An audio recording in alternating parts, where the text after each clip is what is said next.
Oke, Assalamualaikum warahmatullahi wabarakatuh. Selamat datang di mata kuliah program Linux pertemuan ke-14 bersama saya Yoga.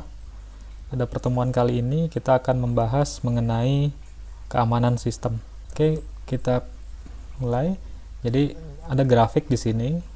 Kemudian ada pertanyaan, mungkinkah aman? Jadi idealnya memang sulit mencapai tingkat keamanan sistem yang 100%. Ada konsekuensi antara keamanan, security, berbanding dengan kenyamanan, convenient. Jadi ada teorinya bahwa semakin aman itu biasanya semakin tidak nyaman, atau semakin tidak aman itu biasanya semakin nyaman. Sehingga kalau dilihat kurvanya seperti ini, di sisi sumbu tegak ini ada security, di sisi sumbu datar ada kenyamanan, maka kita harus ambil titik temunya, di mana kita ingin mengadjust sistem supaya aman dan tetap nyaman gitu ya. Jadi ada kurva keseimbangan. Nah, kita bisa lakukan ini. Jadi tidak ada sistem yang aman 100%.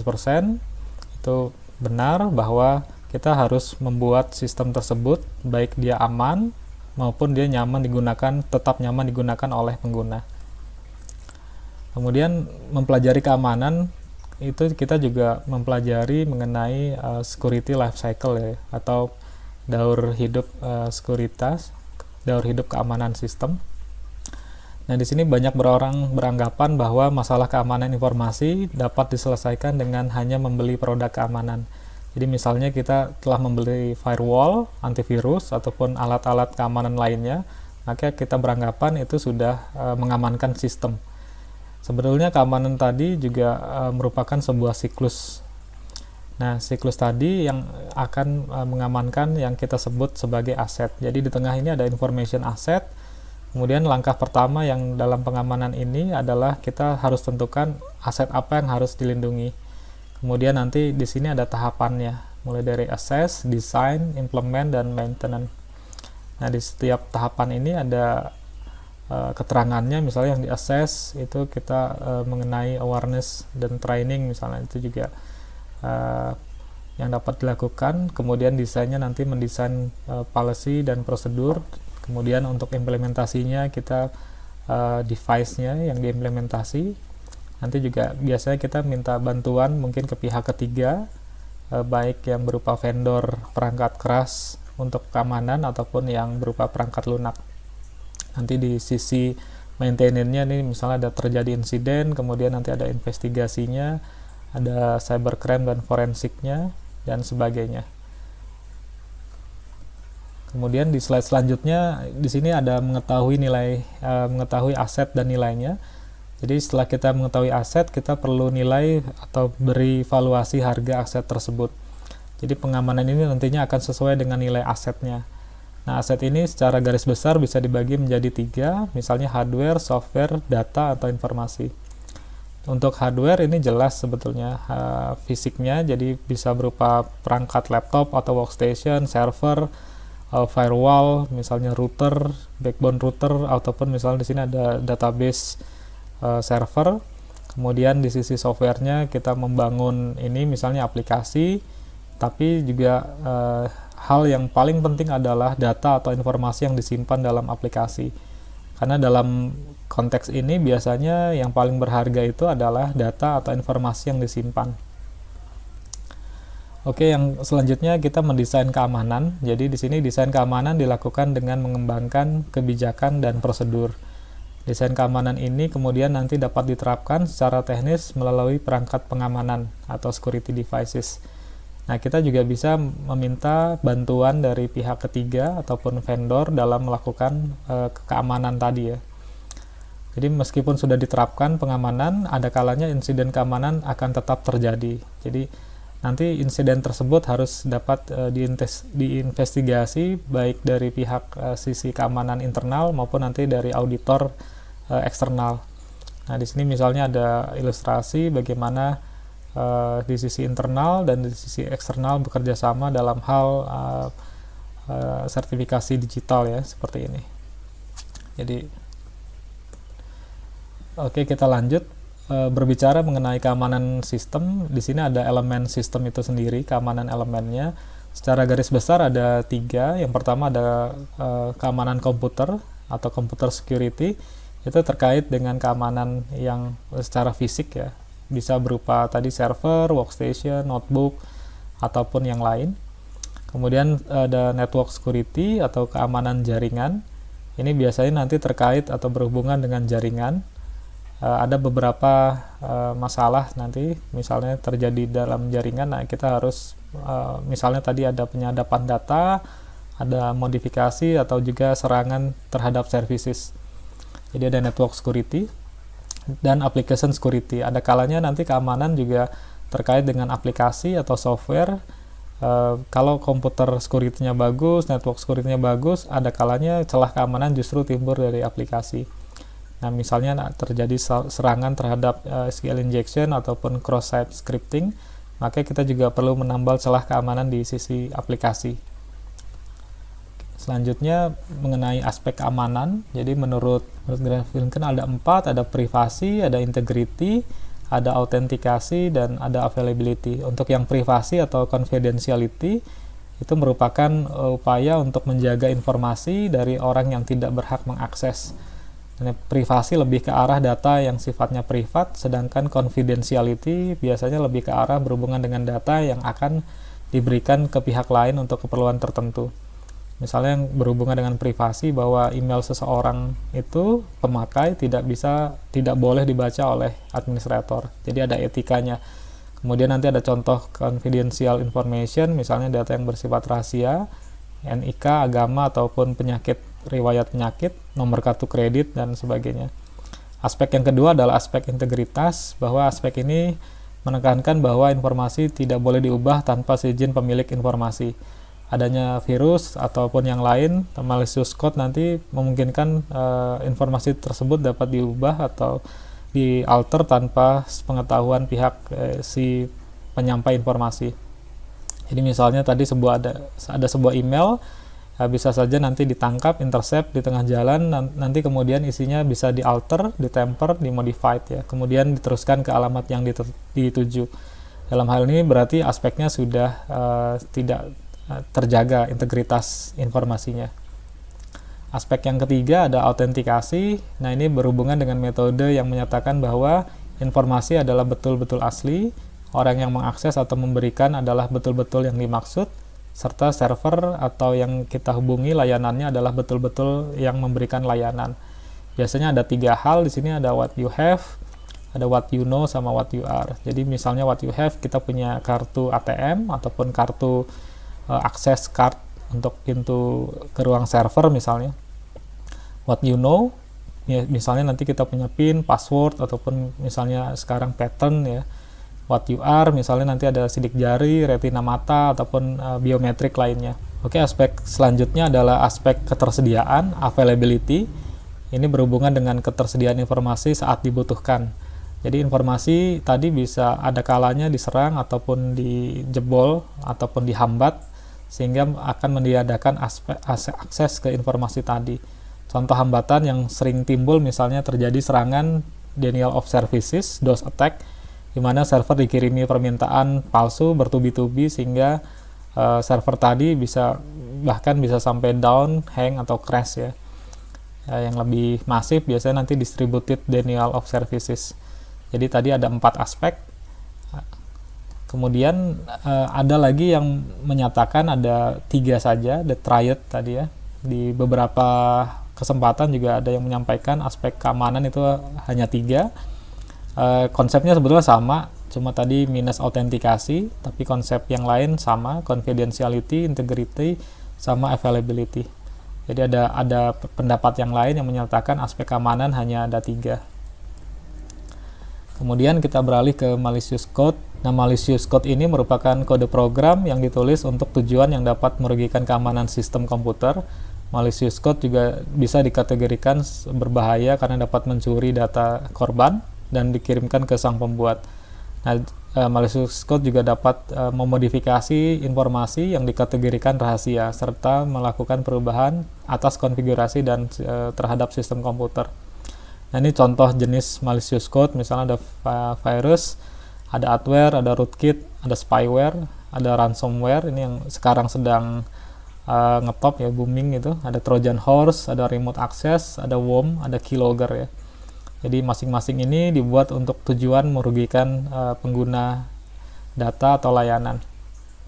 Nah, biasanya kadang kita saat menggunakan barang-barang bajakan, misalnya dengan tidak sengaja akan menginstal salah satu ini ya. Misalnya mulai dari mengunjungi websitenya, kemudian mendownload misalnya software bajakan disertai dengan keygen ataupun patch ataupun yang lain ya, crack gitu ya. Maka kadang kita secara tidak sengaja akan menginstal salah satu dari 9 hal ini.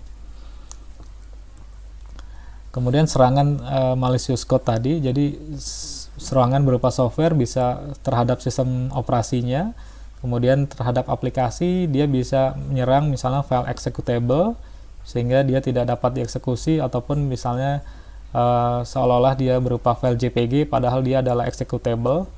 Kemudian ada serangan terhadap hardware, beberapa virus diketahui dapat menyebabkan kerusakan hardware. Kemudian juga beberapa virus bisa menyebabkan hilangnya data. Kemudian antivirus dan variannya secara cerdas dapat menyerang antivirus tadi ya. Jadi virus bisa mendisable antivirus ataupun virusnya tidak dapat terdeteksi antivirus. Kemudian untuk beberapa kasus yang ransomware tadi mengenkripsi data file korban sehingga tidak dapat dibuka secara normal. Nah, nanti ujung-ujungnya si pembuat ini akan meminta sejumlah uang gitu ya. Kemudian dia akan memberikan kunci untuk kita bisa mendekripsi data yang dienkripsi tadi.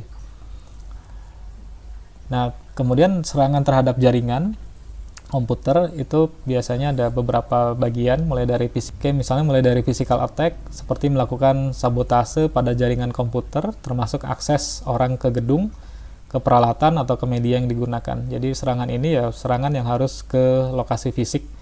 Kemudian ada wiretapping, ya serangan yang berhubungan dengan akses perkabelan. Jadi judulnya wire, kemudian misal di tengah jalan akan dilakukan penyadapan gitu ya, disadap. Yang selanjutnya adalah denial of services, misalnya tadi akibat yang ditimbulkan sehingga service tidak dapat diterima oleh pemakai. Kemudian yang selanjutnya juga ada social engineering, ini yang biasanya digunakan oleh para kriminal atau seseorang untuk berpura-pura sebagai orang yang berhak mengakses. Teknik ini sebetulnya teknik yang cukup bahaya karena bisa mencuri dengan tidak korbannya menyadari ya, social engineering. Kemudian ada modifikasi, jadi nanti pihak berwenang tidak saja berhasil mengakses tapi juga bisa mengubah aset tadi. Misalnya tadi contoh serangannya mengubah isi website dengan merugikan pemilik website, misalnya di deface websitenya ataupun diganti tampilannya. Kemudian ada serangan fabrikasi, itu juga menyisipkan objek palsu ke dalam sistem, misalnya tadi serangan email palsu ya ke dalam sistem jaringan. Nah, kemudian ada kita juga perlu tahu ada ethical hacking ya. Jadi dalam keamanan komputer di sini ada beberapa fasenya ya, fase of ethical hacking. Mulai dari yang pertama ini menggali informasi terhadap korban atau target, kemudian nanti kita melakukan scanning apa saja yang dapat dieksploitasi, kemudian kita melakukan gaining access, ya, kita mendapatkan akses tadi baik berupa bisa login terhadap suatu sistem ataupun bisa masuk terhadap konsol suatu sistem. Kemudian nanti setelah masuk kita bisa melakukan eskalasi hak akses, kita bisa naikkan. Misalnya kita masuk sebagai user biasa, nanti setelah masuk kita bisa akses sebagai root levelnya. Kemudian kalau sudah dapat, ini biasanya kita maintaining akses. Ya, kita biasa bikin backdoor ataupun nanti bikin pintu belakang untuk di kemudian hari kita bisa masuk. Kemudian yang terakhir untuk menghapus jejak ya. Jadi kita menghapus jejak yang sudah ditinggalkan terhadap sistem yang kita coba tembus. Kemudian jika teman-teman tertarik juga terhadap keamanan bisa mempelajari namanya CEH ya, Certified Ethical Hacker. Jadi CEH ini di versi yang terbaru 11 di situ ada 20 modul ya, mulai dari Introduction to CEH sampai yang kriptografi. Nah, di sini juga apa yang baru di CEH. Ini saya ambil dari websitenya. Kemudian teman-teman juga perlu tahu distro Linux yang terkait keamanan. Jadi alasan utama pengguna Linux penggunaan Linux dia karena free dan open source ya, sehingga para ahli keamanan tadi memiliki keleluasaan dalam melaksanakan tugas. Jadi tugasnya misalnya digital forensik, ethical hacking, penetration testing, dan sistem network security, security analysis, dan security audit. Nah, beberapa distro yang dapat digunakan misalnya yang cukup terkenal ada Kali Linux, dulu namanya Backtrack, ada Backbox, ada Pirate Security, ada BlackArch, ada Pento Linux, dan sebagainya. Yang lain misalnya teman-teman bisa menggunakan framework yang cukup terkenal namanya Metasploit ya. Jadi ini distro Linux dan beberapa hal yang perlu teman-teman ketahui. Oke, kemudian di sini ada misalnya saya gambarkan contoh implementasi pengamanan. Misalnya ada internet masuk, nah di sini ada router, kemudian di sini ada external firewall. Jadi kita misalnya tempatkan satu firewall eksternal, ya biasa berupa alat gitu. Kemudian di sini ada internal firewall lagi, layer kedua dari firewall. Kemudian kita pisahkan jaringannya antara internal server. Di internal server kita pasangin lagi ada IDS. Kalau bisa berupa perangkat, bisa juga berupa software ya, snort gitu. Bisa juga di sini jaringan desktop network ke sisi user. Nah, di PC-nya masing-masing itu dipasangi endpoint protection, bisa berupa antivirus ataupun firewall lagi. Jadi akses masuk itu keamanannya berlapis ya. Kemudian di sisi lain juga kita bisa tempatkan server tadi di lingkungan DMZ sehingga lebih secure lagi gitu. Jadi ini contoh implementasi dari pengamanan sebuah sistem.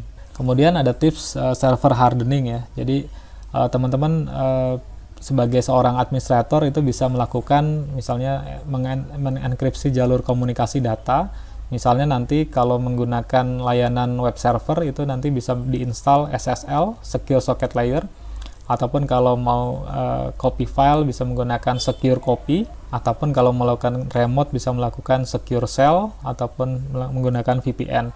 Hindari penggunaan remote login tadi yang tanpa enkripsi, misalnya FTP, Telnet, atau remote login. Kemudian instalasi paket hanya dibutuhkan dari sumber yang jelas. Kemudian idealnya memang server hanya untuk satu server untuk satu layanan. Jadi kalau memang dia hanya web server, maka nanti satu layanan web server. Nah, server ini nanti tidak identik dengan server fisik ya, bisa juga server secara virtual atau virtual machine. Kemudian melakukan update secara berkala, baik software update ataupun kernel update, menggunakan security ekstensi tambahan, misalnya Linux. Kemudian penggunaan password yang baik, mudah diingat dan sukar ditebak gitu ya. Biasanya berupa kombinasi huruf, angka, ataupun karakter spesial. Kemudian kita perlu disable root loginnya, kemudian kita melakukan pengamanan fisik terhadap server tadi, misalnya dari media CD, DVD, atau USB yang ditancapkan. Kemudian kita mendisable service yang tidak diperlukan, karena semakin banyak service maka semakin banyak potensi gangguan. Kemudian gunakan antivirus ataupun firewall, IDS ataupun IPS. Kemudian kita bisa gunakan custom port untuk layanan tertentu, jadi tidak port yang default dan sebagainya. Jadi ini beberapa tips untuk melakukan server hardening. Kemudian terkait datanya itu sendiri atau informasinya, kita ada dua cara untuk menyandikan data. Yang pertama ada steganografi, yang kedua ada kriptografi. Jadi untuk yang kriptografi di sini ada informasi berupa plain text, kemudian kita tambahkan enkripsi ciphertext. Nanti ciphertext tadi dikirim, yang dikirim adalah ciphertextnya. Nah, nanti seandainya di tengah jalan dilakukan penyadapan, maka yang disadap sebetulnya adalah ciphertext tadi, bukan informasi asli. Nah, si penyadap tadi harus membuka ini. Jadi lebih rumit gitu ya. Kemudian di sisi penerimanya yang terotorisasi dia akan buka menggunakan proses dekripsi, baru dibuka lagi informasi yang asli. Kalau untuk yang steganografi di sini ada selain image ya. Jadi menyembunyikan informasi bisa dalam image, tapi sekarang juga bisa dalam audio MP3 misalnya ataupun video MP4. Jadi tidak hanya image. Kemudian nanti ada proses, ada script key-nya. Nah, nanti kemudian di sini ada proses ekstrasinya. Jadi data itu sendiri pun perlu diamankan saat ditransfer ya. Jadi kalau memang datanya super rahasia gitu, rahasia, jadi selain jalurnya diamankan juga datanya dienkripsi. Kemudian tindakan pencegahan, jadi aspek keamanan itu tidak hanya terkait alat ya, tapi yang paling penting adalah pelatihan pengguna, user terhadap keamanan informasi. Seringkali justru pengguna atau user yang menimbulkan celah keamanan informasi. Kemudian kita bisa pasang antivirus, anti spyware, adware, dan sejenisnya gitu ya. Kemudian mengupdate program tersebut secara berkala, database antivirusnya. Kemudian pergunakan firewall personal, tadi yang endpoint protection tadi. Kemudian kita bisa atur firewall tadi, mana paket yang bisa masuk maupun yang tidak. Kemudian kita berhati-hati sebelum menjalankan file yang baru. Kemudian membuat policy kebijakan keamanan yang jelas. Kemudian hindari penggunaan tadi software bajakan ya. Biasanya sudah tertanam tadi malicious code, baik berupa dari penggunaan keygen ataupun cracknya. Kemudian gunakan perangkat misalnya tadi firewall maupun IDS, Intrusion Detection System, atau IPS pada komputer dan jaringan yang kita gunakan. Oke, ini sebetulnya slide yang mungkin teman-teman perlu tahu ya. Jadi ada kalanya kita juga perlu tahu orang-orang yang ahli keamanan di Indonesia. Di sini saya list beberapa nama gitu ya. Nanti silakan teman-teman googling siapa orang-orang ini ya. Mulai dari Jim Giovedi, Pak Ono Purbo gitu ya, Imade, Pak Budi Raharjo, Susanto, dan sebagainya. Jadi ya kalau belajar keamanan ya teman-teman kadang perlu dalam tanda kutip berkiblat terhadap orang-orang hebat ini ya. Jadi perlu juga dipelajari rekam jejaknya, apa yang mereka sudah capai, apa yang kontribusinya terhadap dunia keamanan kita. Jadi silakan dieksplorasi terhadap para ahli keamanan di Indonesia ini. Ya, ini salah satu dari banyak tokoh yang saya idolakan.